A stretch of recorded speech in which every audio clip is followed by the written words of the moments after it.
Co stoi za pomysłem regulowania zawodów i jakie są konsekwencje tych regulacji? Marcin Chmielowski, zapraszam na Wolność pod ostrzałem.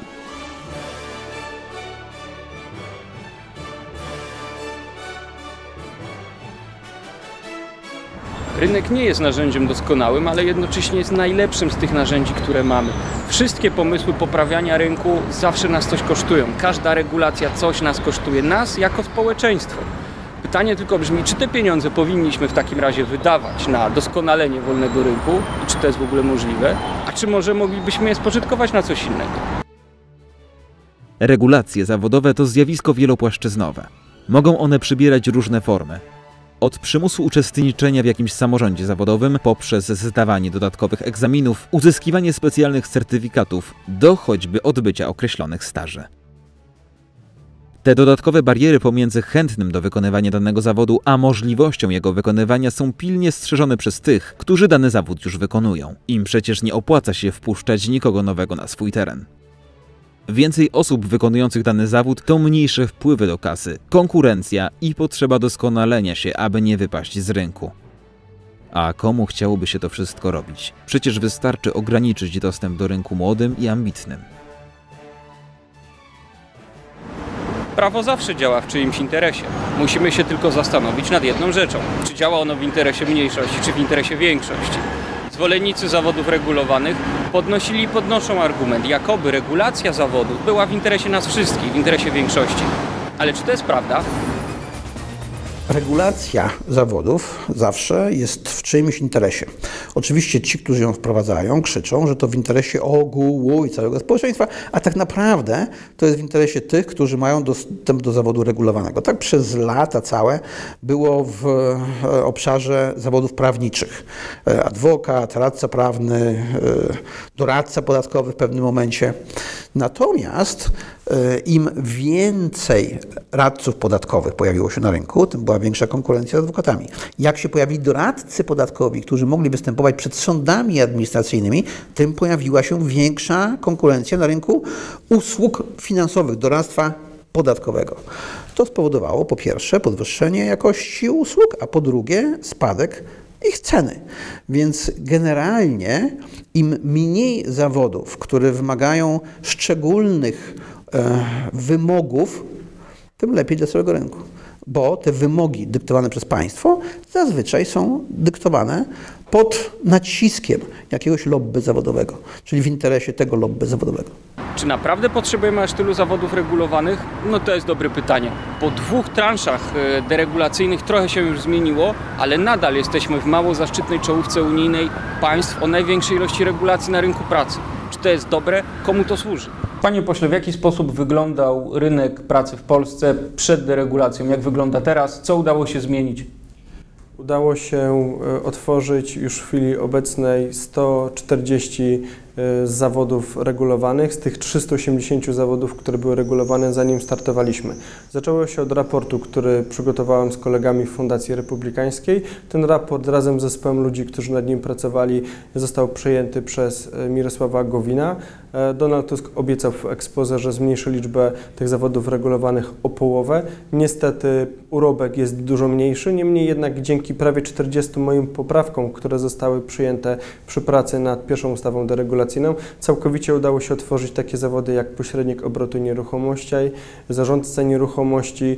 Udało się zlikwidować takie absurdy jak 4 zawody bibliotekarskie, z których każdy wymagał innych klasyfikacji. Dzięki mojej poprawce wystarczy wykształcenie średnie, żeby pracować w bibliotece.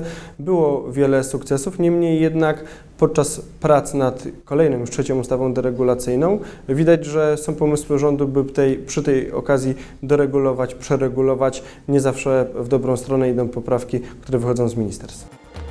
My się oparliśmy na bardzo rzetelnej analizie Fundacji Republikańskiej, czyli my wyszliśmy z założenia, że tych zawodów reglamentowanych jest około 400 i chcieliśmy to zredukować do liczby poniżej 100.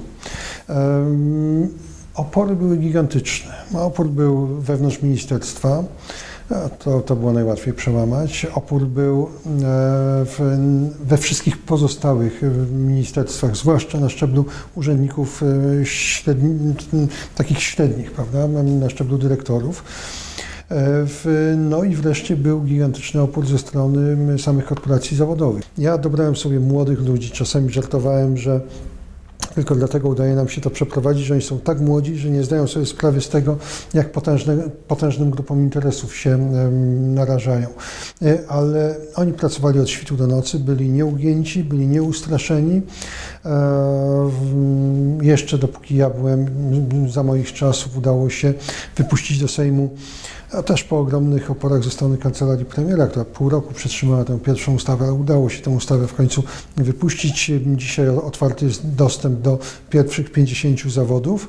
Drugą ustawę, przygotowaną jeszcze przeze mnie, przedstawił Sejmowi mój następca Marek Biernacki, to jest około 100 zawodów.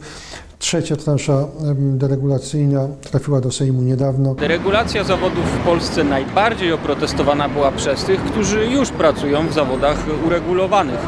Pamiętajmy zresztą, że sama deregulacja nie była pełna. Nie wszystkie zawody zostały uwolnione, nie wszystkie prawdopodobnie będą uwolnione. Cały sukces jest tak naprawdę połowiczny. Ilość zawodów regulowanych w państwach Unii Europejskiej jest różna.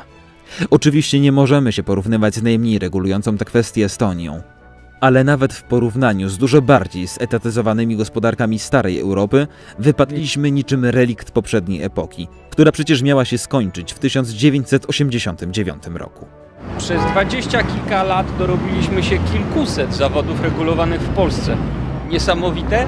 Niesamowite jest to, że już nawet niektórzy związkowcy zaczynają mówić o tym, że musimy w Polsce uwolnić rynek. Co pan sądzi, panie przewodniczący, na temat tej deregulacji, która była wprowadzona jeszcze przez ministra Gowina? Ona ma i swoje dobre i pewnie swoje złe strony, tak jak każda rewolucja na rynku pracy. Ma niewątpliwie swoje dobre strony, bo to dobrze, że na przykład deregulacja w mojej ocenie nastąpiła w zawodach adwokackich. To dobrze, że deregulacja nastąpiła w zawodach inżynierskich, ale jeżeli ona pójdzie głębiej, na przykład deregulacja nastąpiłaby chociażby w służbie zdrowia, w zawodzie lekarza, czy deregulacja nastąpi w zawodach ekonomicznych, prawda? No to tutaj już trzeba się zastanowić, czy to jest dobre, czy na przykład lekarzem, czy pielęgniarką nie będzie ktoś, kto nie ma o tym zielonego pojęcia. Żadna siła polityczna w tej chwili w Polsce nie chce pełnej deregulacji rynku pracy. Mamy trochę nadal uregulowanych zawodów. Większość ludzi mówi, że to jest okej, że tak powinno zostać. Pamiętajmy jednak o jednej rzeczy, o tym, że jeśli mamy deregulację, mamy większą konkurencję, a konkurencja jest tym, co jest dobre dla nas wszystkich, bo wszyscy jesteśmy konsumentami.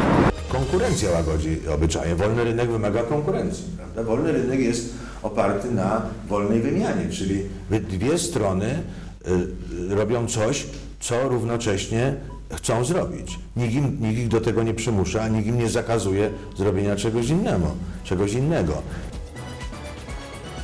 Dlaczego jest tak, że ja jako konsument, kiedy chcę nabyć jakąś usługę na rynku, na początek muszę zastanowić się nad tym, czy potencjalny usługodawca ma jakiś specjalny papierek. Specjalny papierek, który dostał od jakiegoś urzędnika. Być może pierwszym, co powinniśmy zderegulować, jest nasz sposób myślenia o tym, co jest normalne na rynku, a co nie. A na pewno nie jest na rynku normalne to, że jakaś osoba mówi innym, jakie kontrakty mogą zawierać.